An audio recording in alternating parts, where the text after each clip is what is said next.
जय हिंद। 75वें स्वतंत्रता दिवस मुबारक। आज इंडिया को 74 साल हो गए वजूद में आए। भारत एज आइडेंटिटी लाखों साल पुरानी है हमारी, लेकिन पहले हम लोग all United and one identity के साथ नहीं एग्जिस्ट करते थे। कई सारे किंगडम्स को मिला के बनता था भारत, कुछ कुछ स्टेट जैसे, लेकिन कौन कब किसके राज्य में था डेट इज वेरी सब्जेक्टिव। पूरा इतिहास है वो। लेकिन हम आजाद हुए 1947 में। तो भाई साहब बात जरा समझनी पड़ेगी कि हुआ क्या था।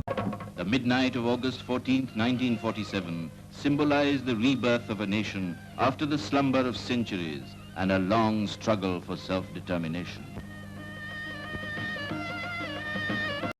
अगर कक्षा 9-10 की पढ़ाई मन लगा के की होती तो पता चलेगा कि भैया 19वीं सदी यानी कि 19th सेंचुरी आते आते हम हिंदुस्तानी लोग काफी सारे रजवाड़ों और रियासतों में बटे हुए थे। मैप से समझिए, अकबर के रेजिम के बाद मुगल एम्पायर कमजोर पड़ता चला जा रहा था। जहांगीर, शाहजहां, फिर औरंगजेब तक आते आते मुगल टूट गए, यानी काफी सारे लोकल छोटे प्रिंसली स्टेट फॉर्म हो गए। वहीं ब्रिटेन में इंडस्ट्रियल रिवॉल्यूशन चल रहा है जबरदस्त तरीके से। पर भाई इंडस्ट्री फैक्ट्री चलाने के लिए चाहिए रॉ मटेरियल, कच्चा माल, जो कि इन फकीरों के पास था नहीं।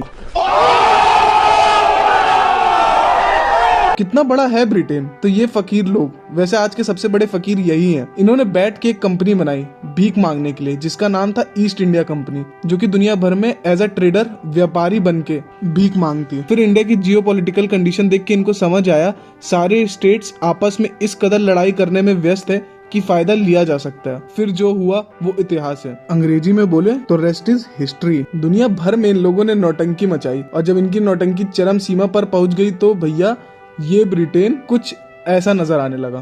फिर फास्ट फॉरवर्ड करते हैं करीब 150 साल, दौर आ गया है वर्ल्ड वॉर्स का। वर्ल्ड वॉर 1 में अलाइज जीते जरूर, लेकिन भैया जीत की कीमत चुकाई कॉलोनीज ने। लेकिन ब्रिटेन पे भी लोड पड़ा। थोड़ा बहुत ये लोग संभल रहे थे कि झटके से ये भाई साहब की एंट्री हो गई। वर्ल्ड वॉर 2 आ गया। ब्रिटेन ना चाहते हुए भी इन्वॉल्व हुआ, खर्चा करना पड़ा, और थोड़ा बहुत नहीं, पिछली बार से ज्यादा, बहुत ज्यादा। चलिए वापस आते हैं अपने देश में। आजादी की लड़ाई, स्वतंत्रता संग्राम अपने चरम पर था, और ये मैसेज देने में सफल था कि भैया बस ज्यादा हो रहा है और ना हो पाएगा। ब्रिटिश के लिए सिचुएशन और कहर हो गई। 2 कारण थे उसके। पहला, जैसे कि पहले बताया, हमारा प्रोटेस्ट उन्हें क्लियरली समझ आ गया, अब आसानी के साथ आसन शासन नहीं होगा। बेटा, तुमसे ना हो पाएगा, हमें तुम्हारे लक्षण बिल्कुल ठीक नहीं लग रहा है, तुमसे ना हो पाएगा। इकोनॉमिकली भी हिंदुस्तान जैसी बड़ी कॉलोनी को सस्टेन करने में आने वाला खर्चा भरने के पैसे अब वर्ल्ड वॉर 2 के बाद उनके पास नहीं था। तब फिर 2-3 साल तक चली जद्दोजहद के बाद भारत इंडिया बनने की राह पर बढ़ चला। At the stroke of the midnight hour, when the world sleeps, India will awake to life and freedom.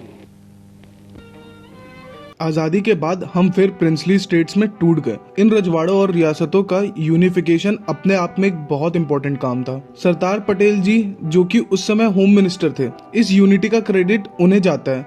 200 साल के बाद हम लोग स्वाधीन यानी इंडिपेंडेंट हुए, लेकिन इन 200 सालों में हमारी सोशल और इकोनॉमिक कंडीशन बहुत बुरी तरह से हैम्पर हो चुकी थी। इकोनॉमिकली प्री ब्रिटिश इंडिया का ग्लोबल इकोनॉमी में 24% था, उनके जाते जाते 4% हो गया। हम फिनिश गुड्स के एक्सपोर्टर से इंपोर्टर बन गए।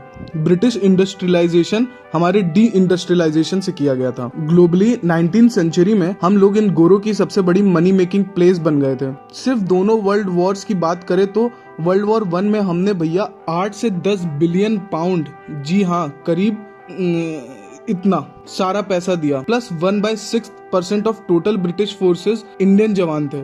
वर्ल्ड वॉर 2 की बात करें तो ब्रिटिश पे टोटल डेट 5 बिलियन पाउंड्स का था, जिसमें से सिर्फ इंडिया के 1.5 बिलियन पाउंड का लोन था। उनकी आर्मी के लिए वॉर के समय रिजर्व में रखी जाने वाली सप्लाई की वजह से 2 to 2.5 करोड़ लोगों ने भूख से अपनी जान गंवाई, क्योंकि यहाँ का राशन अनाज सब लूट के ब्रिटिश गया। इनकी नौटंकी अगर यही रुक जाती तो ठीक था, जाते जाते भी पाकिस्तान बना गए। उसका परिणाम आज तक हम देख रहे हैं। 4 बार जंग हो चुकी है अभी तक, कितने टेरर अटैक्स, कितना टेंशन, कितना ड्रामा। और ऐसा नहीं कि ये सिर्फ हमारे साथ हुआ है, जहाँ भी कॉलोनी बनाई थी हर जगह कुछ ना कुछ किया है इन लोगों ने। एक कहावत है, if 2 fishes are fighting in a pond may be it's due to British. बड़े गर्व से कहते हैं ये लोग कि sun never set in British empire. लेकिन ऑक्सफोर्ड यूनियन में स्पीच देते हुए शशि थरूर ने जवाब दिया था इसका, और क्या खूब दिया था कि the sun never set on the British Empire because even God couldn't trust the English in the dark.